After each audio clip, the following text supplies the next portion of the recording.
세상 속에서 하나님 나라 백성으로 치열하게 살아오시다가 이렇게 주님 앞으로 나오신 여러분들을 주님의 이름으로 축복합니다. 오늘 예배가 여러분에게 평화 그리고 새롭게 주시는 힘을 얻는 그런 예배가 될 수 있기를 소망합니다. 우리 시간에 먼저 하나님 앞에 신앙 고백하심으로 예배 시작드립니다. 전능하사 천지를 만드신 하나님 아버지를 내가 믿사오며 그 외아들 우리 주 예수 그리스도를 믿사오니 이는 성령으로 잉태하사 동정녀 마리아에게 나시고 본디오 빌라도에게 고난을 받으사 십자가에 못 박혀 죽으시고 장사한 지 사흘 만에 죽은 자 가운데서 다시 살아나시며 하늘에 오르사 전능하신 하나님 우편에 앉아 계시다가 저리로서 산자와 죽은 자를 심판하러 오시리라. 성령을 믿사오며 거룩한 공회와 성도가 서로 교통하는 것과 죄를 사하여 주시는 것과 몸이 다시 사는 것과 영원히 사는 것을 믿사옵나이다. 아멘.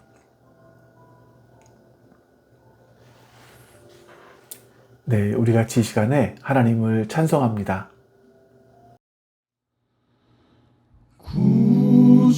구주를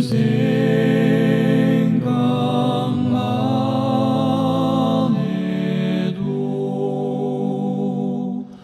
이렇게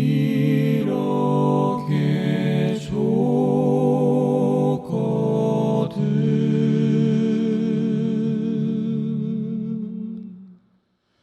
주 얼굴 배울 때에야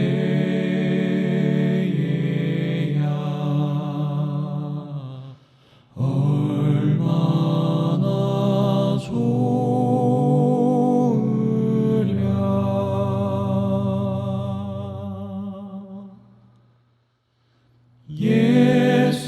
예수의 넓은 사랑을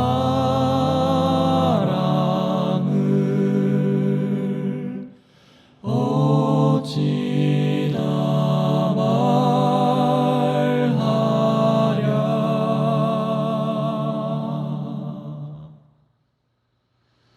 주 사랑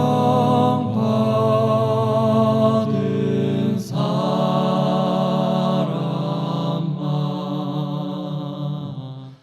그 사랑 알도다.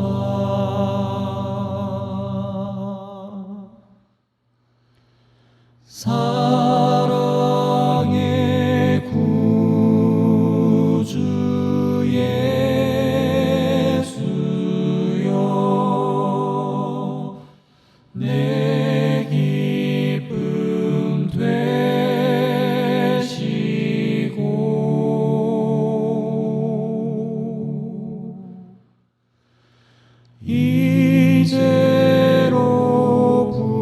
이제로부터 영원히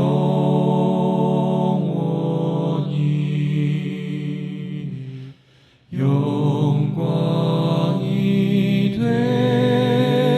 되소서.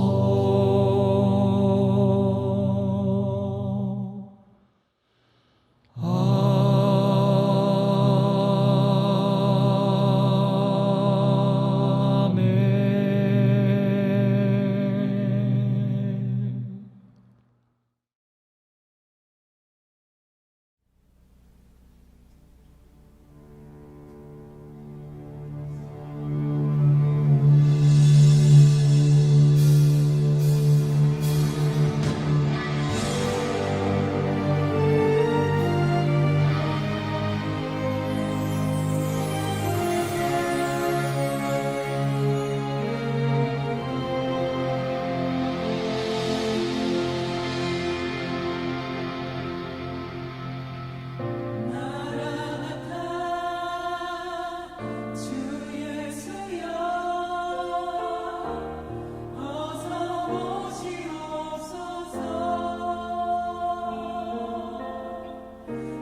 대망하면서 한번 일어서실 수 있는 분들 함께 서서 주님 예배하실까요?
이제 하나님 앞에 같이 예배를 위해서 기도하겠습니다.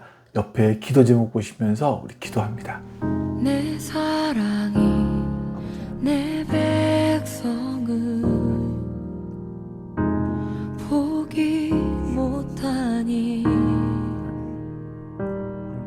내 모든 것 내어주고 나 그들을 얻으리라.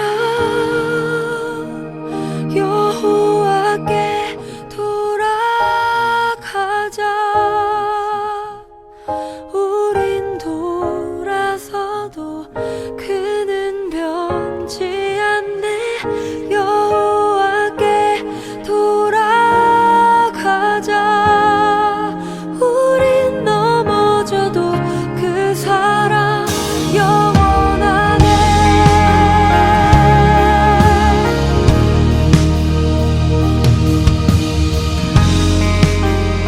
아버지 하나님 감사합니다.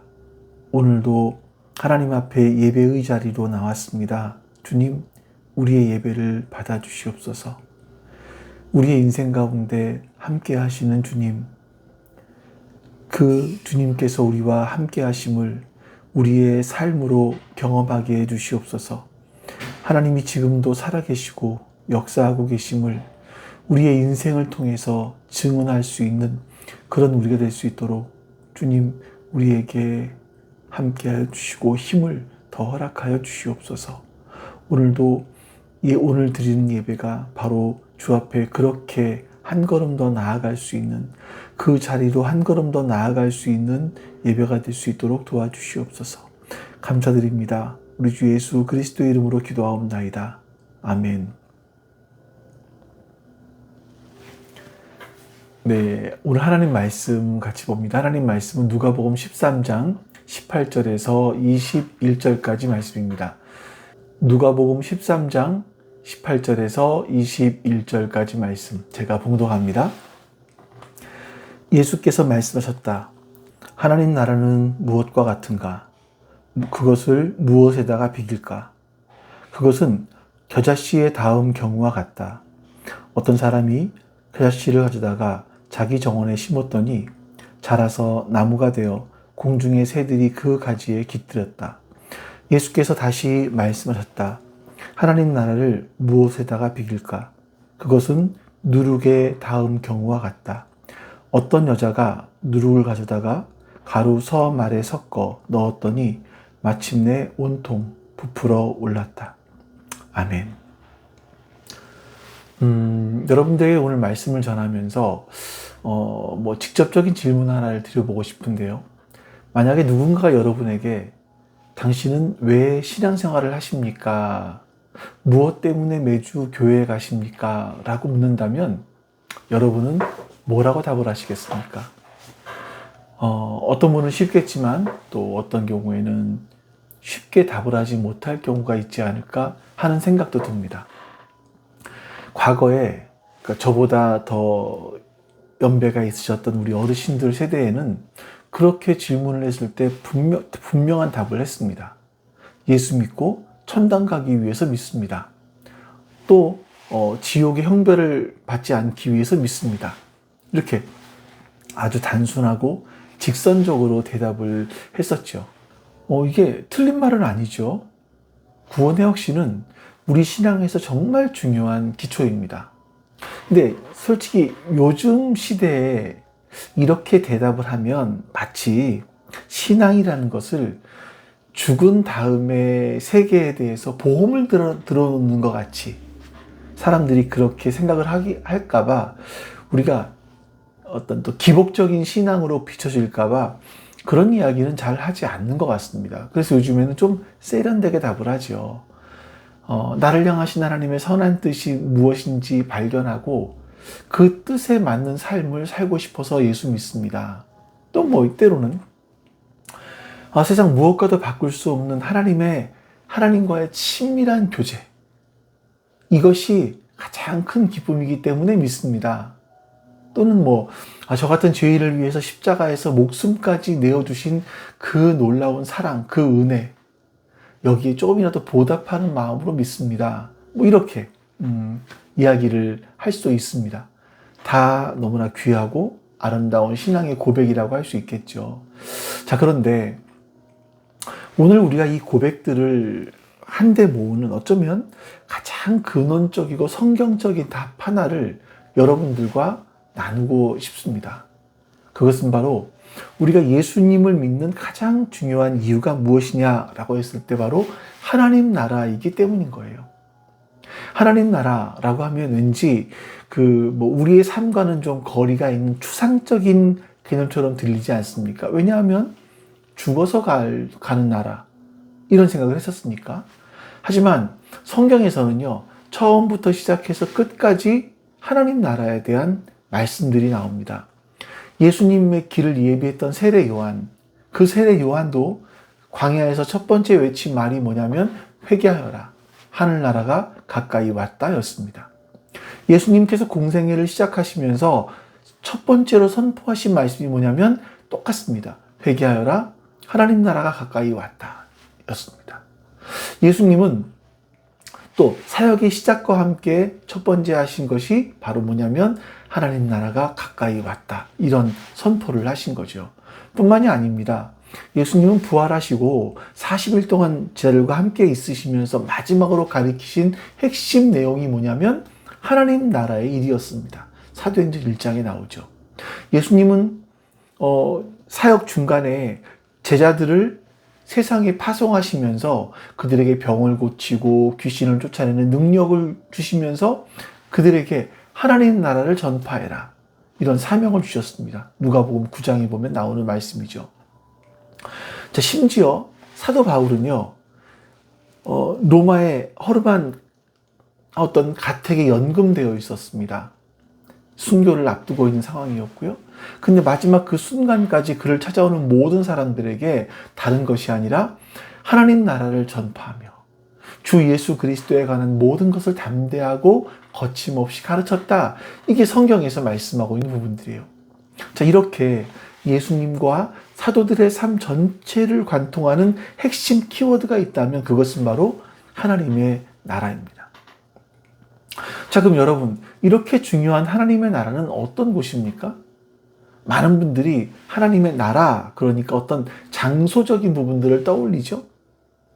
이사야에서 말하고 있는 것처럼 사자와 어린 양이 함께 뒹굴고 어린이가 독사굴에 손을 넣어도 물지 않고 이런 평화의 동산, 이런 곳, 또는 요한복음에 나오는 것처럼 길이 황금으로 깔려 있고 또 성벽이 온갖 보석으로 꾸며져 있고 12대문이 있는데 그 대문은 거대한 진주 하나로 되어 있는 그런 아주 화려하고 눈부신 보석으로 꾸며진 천상의 도시, 이런 곳을 상상하기도 합니다.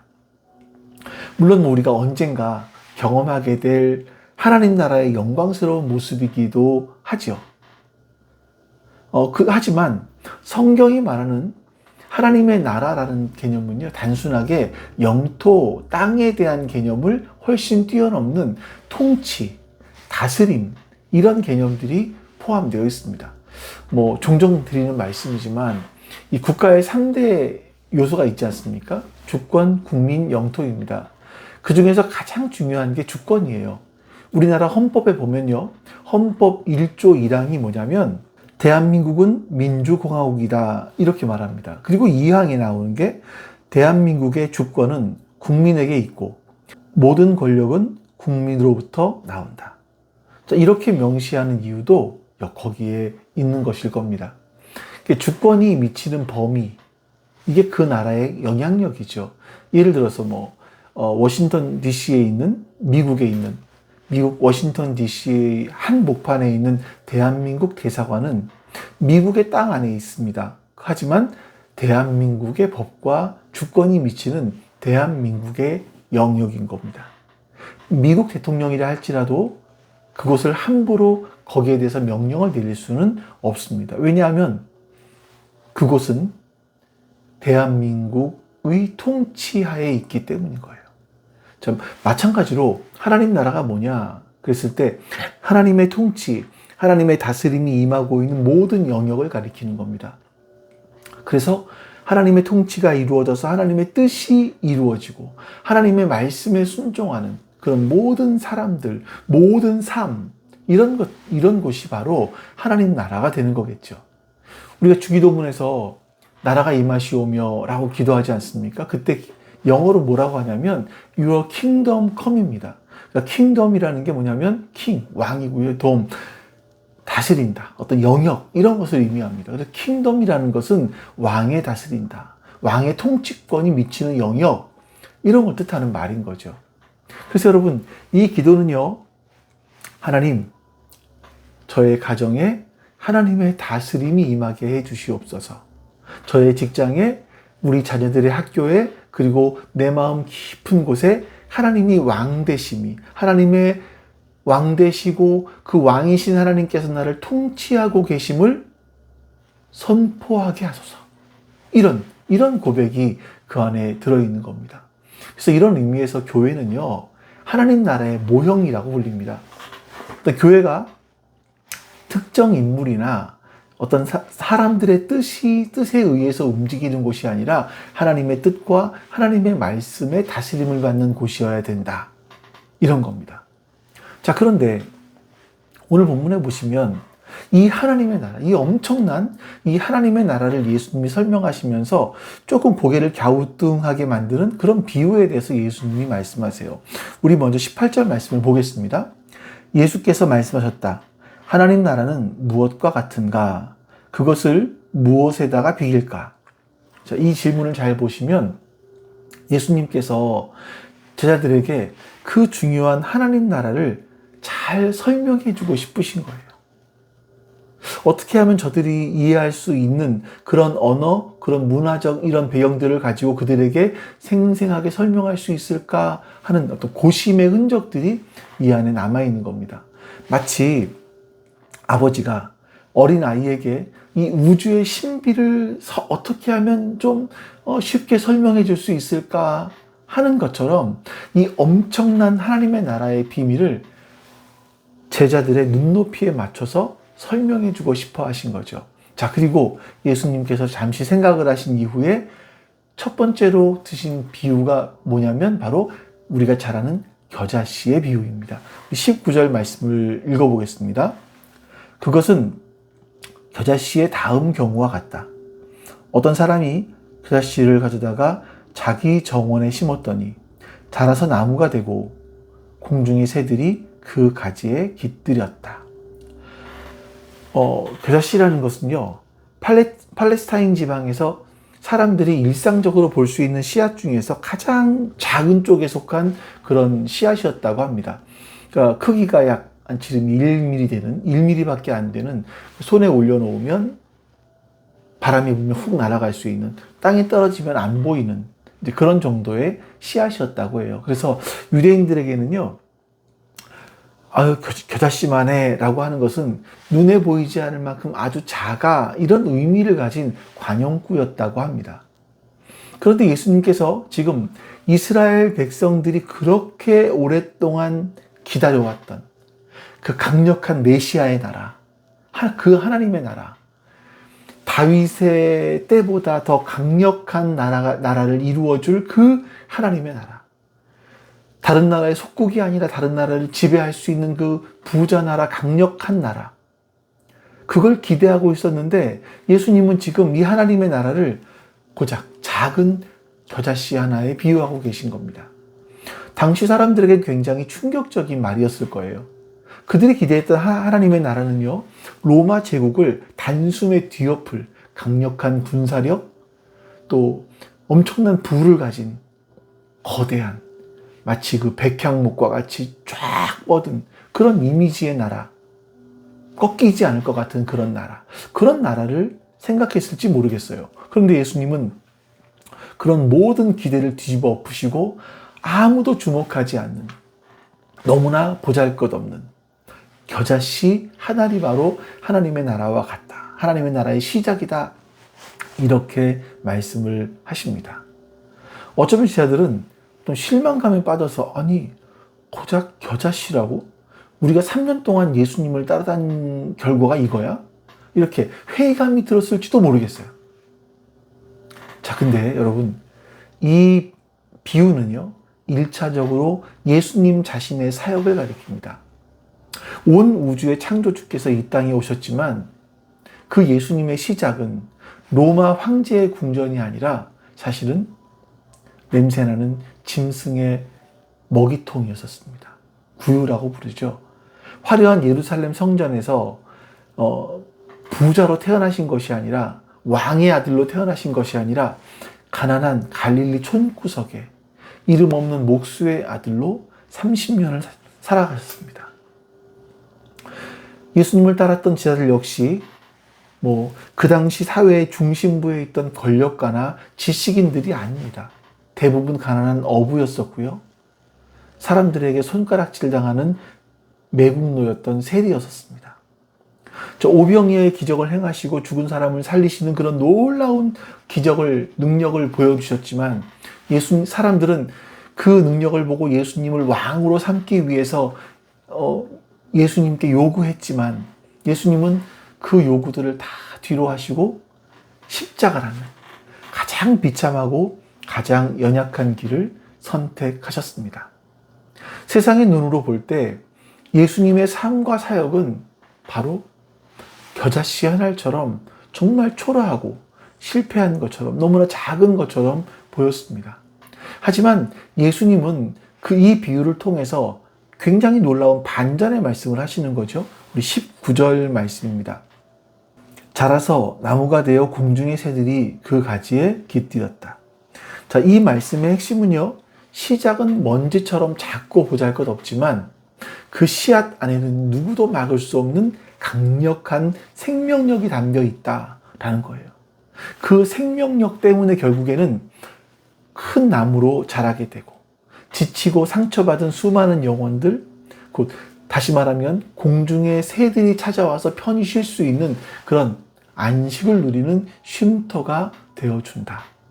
이렇게 말씀하고 계신 겁니다. 여러분, 정말 그렇지 않습니까? 예수님은 십자가에서 아무런 힘도 없이 죽으신 것 같아요. 다 끝난 것 같았습니다. 근데 예수님의 이야기는 이 부활이라고 하는 놀라운 생명의 능력으로 이어집니다. 지금 마가의 다락방에 모여서 두려움에 떨고 있던 120명의 작은 무리, 이들에게 성령이 임재하시자 그들은 세상을 변화시키는 담대한 복음의 증인이 되었습니다. 로마의 핍박 속에서 카타콤에 숨어 지내던 이름 없는 그리스도인들의 그 작은 믿음의 씨앗은요, 결국 2000년이라는 시간을 넘어서 오늘날 전 세계 수십억 명의 영혼에 생명을 주는 기독교라는 나무로 자라게 됐습니다. 이것이 바로 겨자씨 한 알 속에 담긴 하나님 나라의 놀라운 비밀인 겁니다.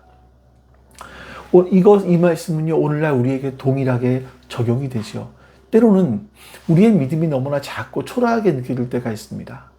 나 같은 사람이 뭘 할 수 있을까? 기도한다고 뭐가 달라질까? 아니, 내가 드리는 이 작은 헌신이 하나님께서 알아주시기나 할까? 우리 교회같이 작은 교회가 지역사회에 무슨 영향력을 미칠 수 있을까? 이렇게 세상의 기준으로 봤을 때 우리 자신과 교회를 평가하고 낙심하고 좌절할 수 있습니다. 여러분, 그럴 때 이 겨자씨의 비유를 기억하시기 바랍니다. 중요한 건 크기가 아닙니다. 중요한 것은 그 안에 하나님의 생명이 있느냐라는 거죠. 여러분 안에 심겨진 믿음이 비록 겨자씨와 같이 작아 보일지라도 그 믿음은 하나님께서 직접 심으신 생명의 씨앗이에요. 그렇기 때문에 포기하는 거 아닙니다. 우리가 해야 될 것은요, 그저 믿음의 밭을 성실하게 갈고 말씀과 기도로 물을 꾸준하게 주는 겁니다. 그러면 그 씨앗은 자라나게 됩니다. 그 씨앗을 자라게 하시는 분은 하나님이시기 때문에 그래요. 우리의 작은 순종, 우리의 작은 섬김, 우리의 기도를 통해서 하나님께서는 오늘도 하나님 나라를 거대한 나무로 키워가고 계십니다. 여러분, 이것을 우리가 기억하셔야만 합니다. 우리의 삶이, 우리가 하나님의 말씀에 순종하며 살아가는 그 삶이 바로 하나님 나라 이야기의 일부가 될 수 있기 때문인 겁니다. 자, 그리고 예수님께서는 겨자씨의 비유를 마치신 이후에 바로 이어서 또 하나의 비유를 말씀하십니다. 20절과 22절입니다. 21절입니다. 예수께서 다시 말씀하셨다.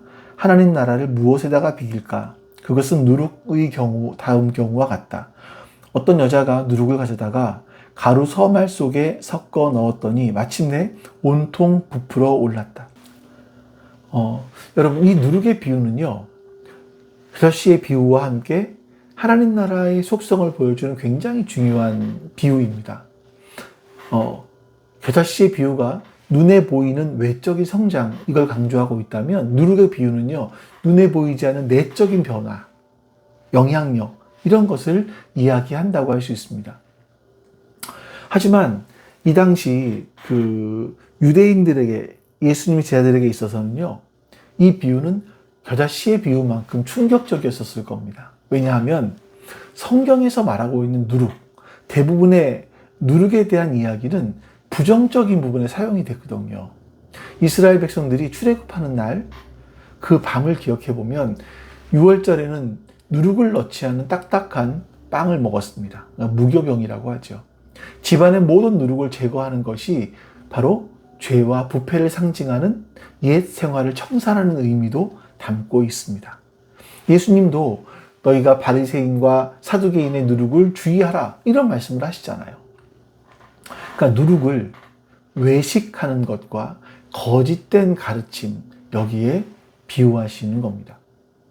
이렇게 누룩은 부패, 죄, 악한 영향력, 이런 것들의 상징이었어요. 자, 그런데 바로 그 누룩을 예수님께서는요, 하나님의 나라에 비유하고 계신 겁니다. 이건 마치 하나님의 나라는 전염병과 같다라고 말씀하시는 것처럼 들릴 수가 있는 아주 혁명적인 그런 선언인 거죠. 예수님은 왜 사람들이 오해할 소지가 다분히 담겨있는 이런 말씀을 하실까요? 그건요, 누룩이 가지고 있는 독특한 속성만큼 하나님 나라의 본질을 잘 설명해 줄 수 있는 것이 없기 때문에 그렇습니다. 자, 누룩의 가장 큰 특징이 뭔가요? 첫 번째는 보이지 않게 스며드는 겁니다. 자, 말씀 잘 보시면요, 여인이 누룩을 가루 서말 속에 넣었다라고 이야기합니다. 그러니까 이게 약 오늘날로 말하면 40리터예요. 한 100명 정도가 먹을 수 있는 빵을 만들 수 있는 양이라고 합니다. 이 엄청난 밀가루 속에 누룩을 넣었어요. 아주 적은 양의 누룩을 넣었습니다. 자, 누룩은 순식간에 가루 속으로 들어가서 사라집니다. 보이지 않습니다. 자, 하지만 그것으로 끝이 아니라 누룩은요, 두 번째로 스스로 변화시킬 힘이 없는 밀가루 전체를 근본적으로 변화시키는 일을 합니다. 이 눈에 보이지 않는 그 누룩은요, 조용하게 하지만 강력하게 활동을 합니다. 그래서 밀가루 전체를요, 부풀어 오르게 해요. 밀가루를 쌀가루로 바꾸는 것이 바꾸는 건 아니지만 누룩이 들어간 밀가루는요, 그 성질과 맛과 가치가 완전히 달라집니다. 생기가 없던 반죽이 생명을 얻게 되고요, 부드럽고 맛있는 빵이 될 준비를 마치게 되는 거죠. 이것이 바로 하나님 나라가 이 땅에서 일하는 방식입니다. 하나님 나라는요, 세상의 방식처럼 막 요란하게 구호를 외치거나 거대한 군중들을 동원하거나 혁명을 일으키는 방법으로 임하지 않습니다. 오히려 아주 조용하게, 세상의 사람들의 눈에 띄지 않게 한 사람 한 사람의 마음속에 누룩처럼 스며드는 거죠. 그리고 그 사람의 내면을, 그 사람의 가치관, 그 사람의 인생관을 근본적으로 변화시키기 시작합니다. 하나님의 다스림을 받기 시작한다고 해서 그 다음날 저의 얼굴이 갑자기 원빈과 같이 바뀌, 그런 기적은 일어나지 않습니다. 저의 밋밋한 인생이 갑자기 막 화려한 스포트라이트를 받게 되는 일도 일어나지 않습니다. 겉으로 보기에는 어제와 똑같은 아침이고 똑같은 일상일 뿐입니다. 여전히 우리는 같은 집에 살아가고 있고 같은 직장에서 비슷한 문제로 고민들을 합니다. 하지만 우리 안에 들어온 하나님 나라의 누룩은요, 우리의 시선을 바꾸고 우리의 삶의 의미를 바꾸고 우리가 관계 맺는 방식을 바꿉니다. 땅의 것이 전부인 줄 알고 아둥바둥 살아가던 인생인데 이제 하늘의 영원한 가치를 바라볼 수 있게 되죠.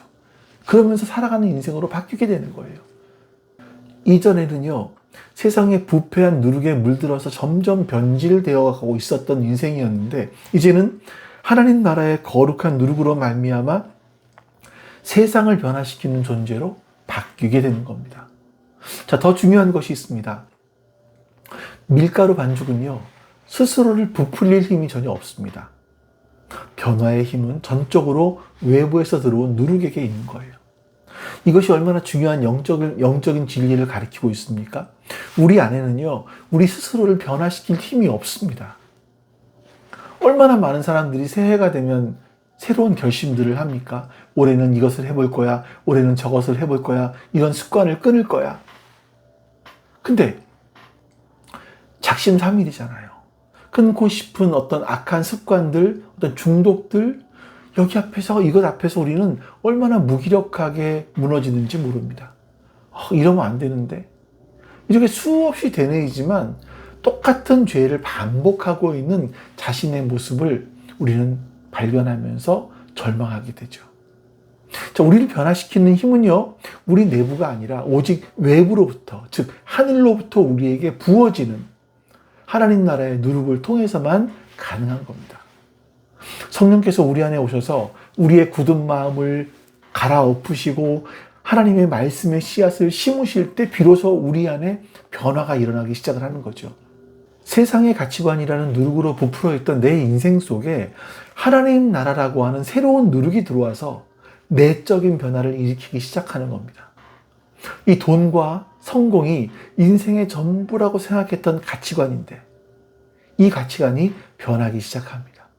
이기심과 욕망으로 가득 차 있던 마음이었는데 이 이기심이 이타심으로, 욕망이 사랑으로 채워지기, 바꿔지기 시작을 합니다.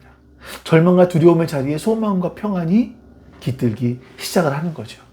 자, 밀가루가 쌀가루로 바뀌진 않지만 누룩이 들어간 밀가루는요, 이전과는 전혀 다른 성질과 맛을 지닌 새로운 존재가 되는 것처럼 우리의 본질은 그대로이지만 우리는 전혀 다른 목적, 전혀 다른 방향을 가진, 방향으로 나아가려고 하는 새로운 피조물로 변화되는 겁니다. 이 누룩의 영향력은요, 개인에게만 머물지 않습니다. 공동체와 세상 전체를 바꾸는 힘이 여기에 있습니다. 자, 초기 기독교의 그 당시의 역사가 그것을 증거하는데요. 로마 제국이라고 하는 거대한 밀가루 반죽 속에 예수님의 제자라고 하는 아주 작은 누룩이 던져집니다. 그들은 칼이나 권력이 아니라 사랑과 섬김, 희생과 용서라는 예수님의 말씀, 예수님의 가르침에 근거한 삶의 방식을 조용히 살아가기 시작을 해요. 당시 로마에는요, 갓 태어난 아기가 여자아이거나 또 몸이 굉장히 약해 보이면 그냥 갖다 내다 버리는 그런 끔찍한 악습이 있었다고 합니다. 자, 그때 그리스도인들이 이 밤중에 버려진 아이들을요, 몰래 데리고 와서 자기 자식처럼 키우는 겁니다. 예수님의 사랑을 실천하는 거죠. 전염병이 돌면 사람들이 일부는 죽어가고 아직 병에 걸리지 않은 사람들은 도망갔거든요. 가족을 놔두고. 근데 그리스도인들은 그 병이 있는 곳에 들어가서 그들과 함께 끝까지 그들의 임종을 지켜봐주고 마지막에 무덤에 묻어주고 이런 일들을 했습니다. 이들의 삶의 방식이 바로 로마를 변화시키는 강력한 힘이 되었던 거죠. 이것이 바로 누룩의 능력입니다. 오늘 우리에게 주시는 도전이 바로 이겁니다. 우리는요, 세상 속에서 하나님의 누룩으로 부름받았습니다. 직장에서 모두가 불평하고 남을 험담할 때 묵묵히 자기 일을 감당하면서 감사와 격려의 말을 건네는 그런 누룩이 되는 거죠. 자, 이웃과 단절되고 경쟁만 남아있는 이 시대 속에서 먼저 다가가서 따뜻한 인사를 건네고 작은 것이라도 함께 나누는 그런 누룩이 되는 겁니다. 우리 가정 안에서 혈기와 분노 대신에 용서와 인내의 누룩이 되어가는 겁니다. 우리가 바로 그 작은 누룩이 되어질 때 하나님께서는 우리를 통해서 굳어지고 부패한 이 세상에 맛과 향기를 내는 생명의 공동체로 우리를 변화시켜 가시는 거예요. 여러분 기억하셔야 됩니다. 변화라는 것은요, 언제나 막 엄청난 구호, 또 이런 것으로 많은 무리들의 군집, 이런 것으로 시작되는 것이 아니라 보이지 않는 곳에서 시작되는 누룩의 활동으로부터 시작된다는 걸 기억하셔야만 합니다. 자, 이제 말씀을 좀 맺어보겠습니다. 오늘 우리는요, 하나님 나라가 아주 작은 겨자씨 한 알처럼 시작해서 거대한 나무로 자란다, 성장한다, 이런 것들을 보았습니다. 또한 보이지 않는 누룩처럼 스며들어서 세상에 근본적인 것부터 변화시킨다, 영향력을 끼치는 이 사실을 우리가 나누어 보았습니다. 세상은 우리에 끊임없이 세상에 누룩을 너희 안에 집어넣으라 라고 말합니다. 더 많이 소유하고 더 높은 자리에 올라가고 더 많은 것을 누리라고 속삭이죠. 성공과 경쟁, 이기심과 쾌락이라고 하는 누룩은 달콤해 보이지만 결국 우리의 영혼을 부패시킵니다. 딱딱하게 굳게 만들죠. 우리는 정신을 차리지 않으면 나도 모르는 사이에 세상의 누룩에 의해서 변질되어 버릴 수밖에 없는 존재입니다. 바울은요, 자신의 모든 것을 배설물처럼 여기고 오직 자기 안에 계신 예수 그리스도만을 자랑한다, 이렇게 고백을 합니다. 그는 자신의 약함 속에서 오히려 강하게 역사하시는 하나님 나라의 누룩의 능력을 체험했기 때문에 그렇게 고백할 수 있었던 겁니다. 그 누룩의 능력에 사로잡혔을 때 그는 수많은 고난들, 역경들, 이런 것 속에서도 복음을 전하는 일을 멈출 수가 없었고요. 마침내 복음이 유대를 넘어서, 유대의 경계를 넘어서 바울 시대의 땅끝까지, 그리고 시대와 역사를 넘어서 우리에게까지 복음이 흘러오게 되었던 겁니다. 자, 이제는 우리가 해야 될 일들인 거죠. 주님은 우리에게 물으십니다. 사랑하는 아들아, 사랑하는 딸아, 너는 세상의 누룩으로 부풀어 오르는 인생을 살겠느냐, 아니면 내가 주는 하나님 나라의 누룩으로 변화되는 인생을 살겠느냐 물으십니다. 여러분, 남은 한 주간 동안 세상 속으로 다시 흩어질 때 우리가 바로 하나님 나라의 누룩이라고 하는 그 정체성을 잊지 마십시오. 우리가 있는 가정, 우리가 일하는 직장, 우리가 속한 모든 공동체가 밀가루 반죽 속에 들어가서 그곳을 변화시키는 거룩한 영향력이 될 수 있기를 바랍니다. 우리의 정직함으로 불의를 부끄럽게 하고, 우리의 용서로 미움을 녹여내고, 우리의 섬김으로 이기심을 무너뜨리고, 우리의 사랑으로 절망한 사람들에게 희망을 주는 그런 살아있는 누룩이 되었으면 좋겠습니다. 우리가 비록 겨자씨와 같이 작고 연약할 수 있지만 우리 안에 계신 하나님은 작지 않으십니다. 그 하나님의 생명은, 하나님이 주신 우리 안에 심어 놓으신 그 생명은 변화시키는, 세상을 변화시키는 능력이 있습니다. 우리가 그 생명력과 변화시키는 능력을 믿고 담대하게 나아갈 때 우리 한 사람 한 사람을 통해서 이 땅에 하나님 나라를 더욱 풍성하게 확장시키는 그런 놀라운 역사를 보게 될 줄로 믿습니다. 그 놀라운 하나님 나라의 동역자로 여러분과 제가 부름받았음을 기억하시면서 우리 시간 같이 하나님 앞에 우리 기도하겠습니다. 오늘도 오늘 말씀을 기억하면서 같이 우리 기도합니다.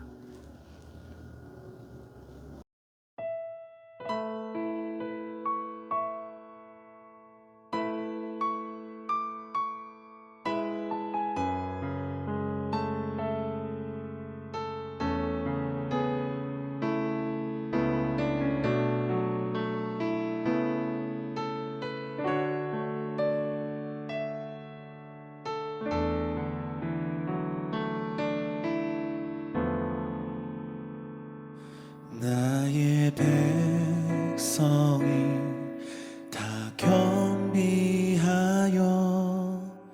내게 기도하며 나의 얼굴을 얼굴을 구하여서 그 악한 길 떠나며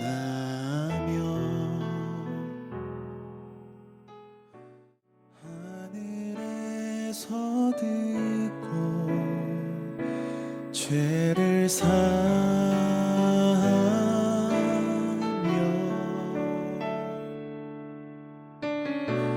그들의 땅을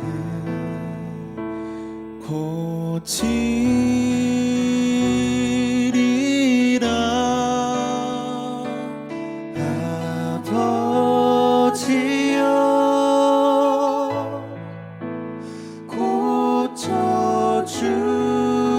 고쳐주소서. 이 나라 주의 것 되게 하소서.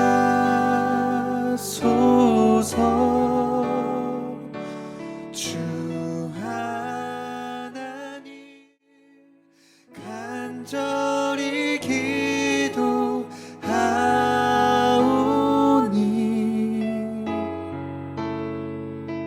상한 이 땅 새롭게 하소서.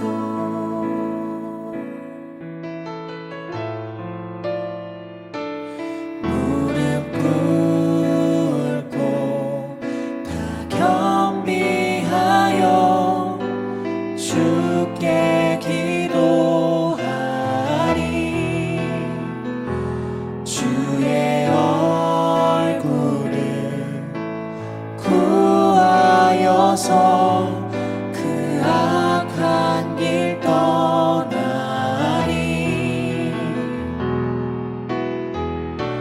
주님의 자비로 죄를 사하며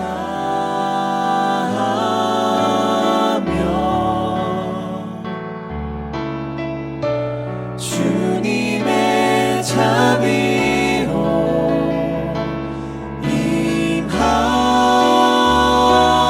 임하소서. 아버지여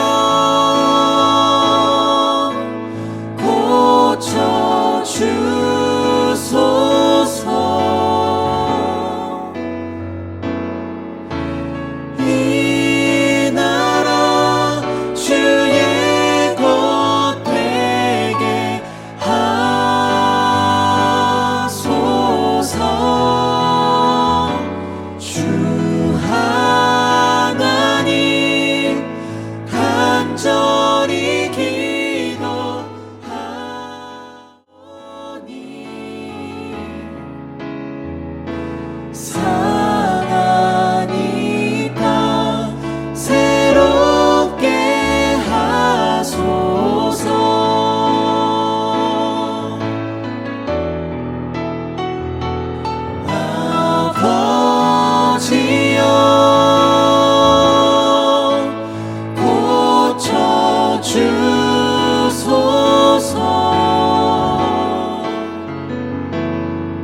하나님, 세상 속에서 작고 보잘것없게 살아가는 우리들에게 겨자씨의 생명을 불어넣어 주셔서 우리가 사람들에게 쉼을 줄 수 있는 나무로 자라게 해주시는 주님, 감사합니다.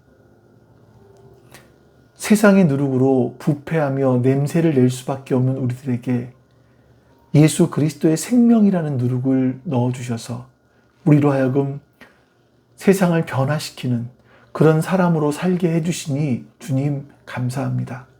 그 은혜를 우리의 마음에 새기게 하여 주시고 우리가 그 은혜를 우리의 마음에 품고 세상을 변화시키는 자로, 세상에 쉼과 평안을 주는 자로 그런 삶을 살아갈 수 있도록 우리에게 은혜를 더하여 주시옵소서. 오늘도 주께서 우리와 함께하여 주시기를 소망하며 감사드리며 우리 주 예수 그리스도의 이름으로 기도하옵나이다. 아멘. 하늘에 계신 우리 아버지여, 이름이 거룩히 여김을 받으시오며 나라가 임하시오며 뜻이 하늘에서 이루어진 것 같이 땅에서도 이루어지이다. 오늘 우리에게 일용할 양식을 주시옵고 우리가 우리에게 죄 지은 자를 사하여 준 것 같이 우리 죄를 사하여 주시옵고 우리를 시험에 들게 하지 마시옵고 다만 악에서 구하시옵소서. 나라와 권세와 영광이 아버지께 영원히 있사옵나이다. 아멘.